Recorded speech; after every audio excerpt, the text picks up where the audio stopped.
All right, thank you, Brooke. Authorities on the Treasure Coast are seeing an increase in the elderly being targeted by scams, some cases involving the loss of thousands and thousands of dollars. Yasmin Julmus joins us in studio with details on how the scheme works and what you can do to protect yourself. Yasmin?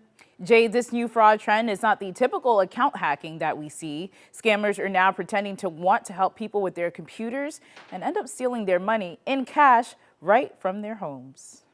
Text message and computer scams are becoming more and more common. I've been getting a lot of texts that are like USPS, like we have your package at the facility. You know, whether it be on the phone, iPad, laptop, sometimes you'll get a message from somebody, trying to get over on you. And in Martin County, a unique type of scam may be on the rise, targeting the elderly and trying to get their cash. 2 victims that we know of have lost a combined amount of about $57,000. Used to, they would just get into that bank account and pull the money straight out digitally, and now they've transitioned to cash. In the recent cases, the victims were on their computers when what looked like a legitimate McAfee alert popped up. The alert said there was an infection on their computer and that they needed to click on a link and call a number to immediately fix it. The first thing the scammer told them was, hey, you need to worry about scammers. Of course, they're doing it themselves, but you need to worry about scammers, and we need to check your bank account. The victim gave the scammer access to remote into their computers, and the scammer told the victim they needed to do a transfer test into their bank account to make sure it was secure. They then told the victim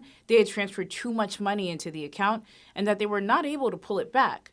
So the scammer asked them to go into the bank to withdraw it and said that they'd send a courier to pick it up, which they did. One amount of money which was lost was $40,000. The second amount was $17,000. There were 2 separate couriers used in these cases, and when a scammer tried to strike one of the victims again, Martin County Sheriff's Office set up a trap and arrested him.